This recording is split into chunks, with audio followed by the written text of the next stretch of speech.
When I first made a review video on the Seafrogs housing for my A7S III, I made a few remarks about wishing it was available in the salted line version and that the dome port had a glass option instead of being available only in acrylic. Well, guess what? It seems like Seafrogs really listened to their customer base because I got exactly what I wished for.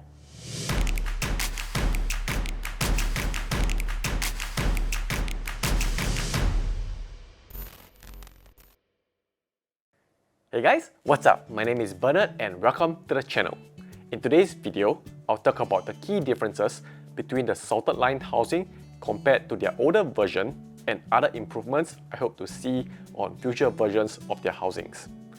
Let's jump right in. The biggest difference you will see is the stainless steel latches with locking pin you will now find on the housing. Although I never had a problem with the plastic latches on the older Seafrogs housing, the new steel latches does invoke more confidence when bringing your expensive cameras underwater. The best thing about this upgrade is that with the two latches now, the back of the housing comes right off, and that makes inserting your camera into the housing significantly easier.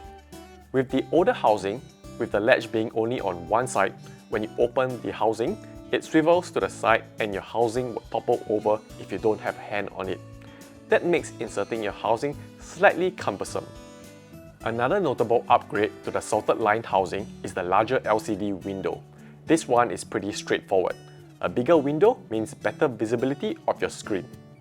Some other upgrades include the capability to mount a detachable two-stage pistol grip trigger, but I'm someone that uses the housing with a two-handed tray, so I don't really have experience with this to make a comment. Lastly, it is also mentioned that there is a 50% increase in spring stiffness. That is meant to improve tactile feedback. To be completely honest, I feel a slight difference in responsiveness, but I'm not sure if I would say it's 50%. Moving on to the dome ports. Previously, they were all made with acrylic. My problem with acrylic is that it got scratches pretty easily. I did try to be careful with them, but the scratches still appeared over time.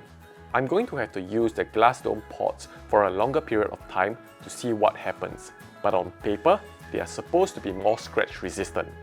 I also find that the water falls off the glass port easier, which makes it better for over and under shots. As for improved image quality, I don't see enough of a difference to say that this is a factor to consider, but the fact that the glass ports are more durable is enough of a reason for me to go with it. Overall, my experience with this salted line housing is a good one. I've said it before and I'll say it again. Compared to the other housings in the market, Seafrogs housing are compact and lightweight, making it easy to transport. With the new ability to remove the lid entirely, it makes maintenance and battery changes so much more convenient. The housing gives you access to most of your camera, allowing you to fine-tune your settings underwater. I do have a couple of things I want to see improve on future Seafrogs housing though. Number one, I would love if I could get access to my joystick. I get that this might be a challenge in terms of design for an underwater housing, but this is the only setting you can't access when you're underwater. It would be nice if I could adjust my area of focus underwater, but I can live without it. What I think Seafrogs really need to improve and change is the leak check system. The more I use it, the more I think it is tedious. To check if your housing is vacuum sealed, you have to manually pump out the air. It takes quite a bit of time and effort to do that. In this day and age, I think having something motorized will be much more acceptable. I hope that I can make this happen soon. Also, when you're done with the check, you currently have to remove the system and screw back the port. I feel like this leaves some room for error. It would be great if the system could be left on throughout the dive, so I know that my housing is vacuum sealed the entire time. That said, I think that Seafrogs housing are the best value for money in the market.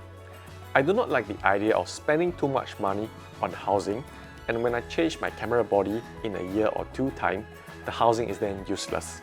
With the price of a Seafrogs housing, I can afford to get a new one along with my new camera body. That way, I also get the extra peace of mind that my housing is in perfect condition as there is no wear and tear. That pretty much sums up my thoughts on the newly released salted line housing for the full-frame cameras. I love it, and I hope that we can continue seeing upgrades done to their products.